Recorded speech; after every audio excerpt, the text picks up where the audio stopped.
आपका हमारे वीडियो में बहुत बहुत स्वागत है। आज हम बात करेंगे शर्जील इमाम और उमर खालिद का जो बेल रिजेक्शन हुआ है। बाकी लोगों को बेल दे दिया गया बट इनका बेल रिजेक्शन हुआ है और उसके साथ कुछ कंडीशंस लगाई गई हैं उसके बारे में। तो चलिए वीडियो शुरू करते हैं। सुप्रीम कोर्ट ने इन दोनों के मामले में बेल रिजेक्ट करते हुए कहा कि आप 1 साल तक बेल अप्लाई नहीं कर सकते, आपका बिल रिजेक्ट किया जाता है। और अगर 1 साल के अंदर में जितने भी रिजर्व गवाह हैं उनका गवाही रिकॉर्ड हो जाए अगर, तो फिर आप रीअप्लाई कर सकते हैं। तो 1 साल के लिए तो इनको रोक दिया गया, लॉकडाउन लगा दिया गया। तो क्या इस मामले में कोई और रास्ता बचता है इनके पास कि ये दोबारा बेल के लिए रीअप्लाई कर सकते हैं? टेक्निकली ऐसे मामले जहां पे एक कंडीशन लगा दी जाती है इस किस्म की, कुछ रास्ते बचते हैं, उसी को हम डिस्कस करेंगे। पहली चीज, पहला सवाल, क्या सुप्रीम कोर्ट का ये ऑर्डर जो है कंप्लीट लॉकडाउन है? शायद, बट टेक्निकली टोटली नहीं। तो यहाँ पे हम कुछ एक्सेप्शन है उनकी बात करेंगे और कॉन्स्टिट्यूशन प्रोविजंस है उनको डिस्कस करेंगे specific to this particular matter. तो पहले हम इस ऑर्डर को समझते हैं। सुप्रीम कोर्ट का ये जो ऑर्डर है ये सिंपली दीवार कर रहा है कि आप फिर से दोबारा सेम मामले को लेकर सेम ग्राउंड्स पे अप्लाई नहीं करेंगे। ठीक, फोरम शॉपिंग अलाउड नहीं है। मैंने आप बेंचेस टू बेंचेस जा रहे हैं, हाई कोर्ट, कभी कभी सुप्रीम कोर्ट, कभी lower court, bail bail bail bail नहीं, सेम ग्राउंड्स पे तो नहीं कर सकते आप। लेकिन न्यू सर्कमस्टांसेस के लिए सुप्रीम कोर्ट का ये ऑर्डर अभी भी खुला है। तो मैं सिंपली बोल रहा हूँ क्या क्या हो सकते हैं, टेक्निकली वो होंगे ये जरूरी नहीं है।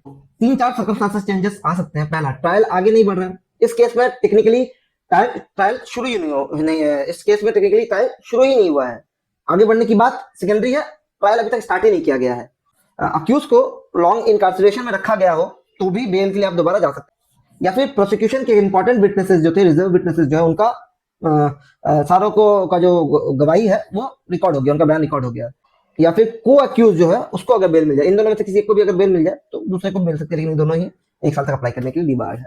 पहली जो चीज है वो मेडिकल सर्कमस्टांसेस है, बट मेडिकल सर्कमस्टांसेस और सीवियर इलनेस को भी सुप्रीम कोर्ट ने लास्ट कुछ बीमा कोरेगांव मामले वाले केस में भी कंसिडर नहीं किया, बट हाँ ये किया जाता है।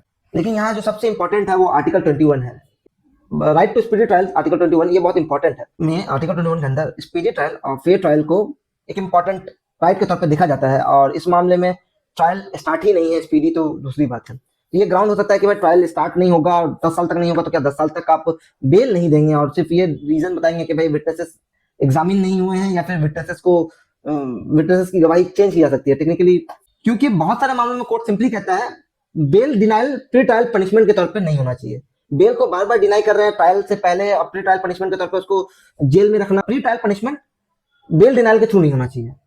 लेकिन इस मामले में इसके बाद क्या क्या चीजें क्लियर हो गई। पहले, आप बेंच हंटिंग नहीं करेंगे, ऊपर नीचे नहीं। ड्राफ्टिंग ट्रिक्स का इस्तेमाल करके दोबारा अप्लाई नहीं करेंगे बेल के लिए।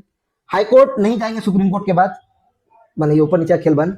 और सेम ग्राउंड पे आप दोबारा कॉपी पेस्ट करके सेम ग्राउंड को लाकर आप दोबारा बेल के लिए अप्लाई नहीं कर सकते। इसके अलावा भी कुछ प्रोविजंस है, बहुत रेयर, जो इस्तेमाल नहीं होते हैं बट किए जा सकते हैं। हाई प्रोबेबिलिटी तो नहीं, लो भी प्रोबेबिलिटी नहीं इनकी।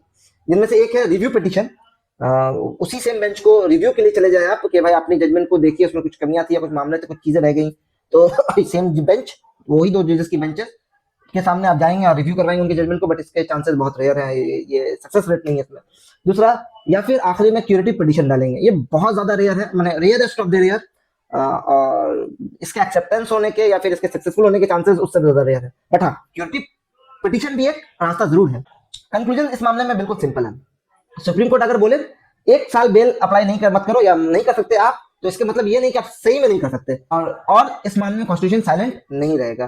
चेंज ऑफ सर्कमस्टांसेस के मामले में मेडिकल इश्यूज के रिलेटेड इंटरिम बेल मिल सकती है, या आर्टिकल 21 का वायलेशन होने से आपको बेल मिल जाएगी। कानून का रास्ता कभी बंद नहीं होता, हाँ गली पतली जरूर हो जाती है। रूल ऑफ लॉ में एक चीज बार बार कही जाती है, सिक्योरिटी और लिबर्टी के बीच का जो बैलेंस होता है, और वही बैलेंस इंडियन बेल जूरिस्प्रूडेंस का कोर है। अगर आपको हमारा ये वीडियो पसंद आया हो तो इस वीडियो को लाइक करें, चैनल को सब्सक्राइब करें, अपने फ्रेंड्स के साथ इसको बिल्कुल शेयर करें। Thank you.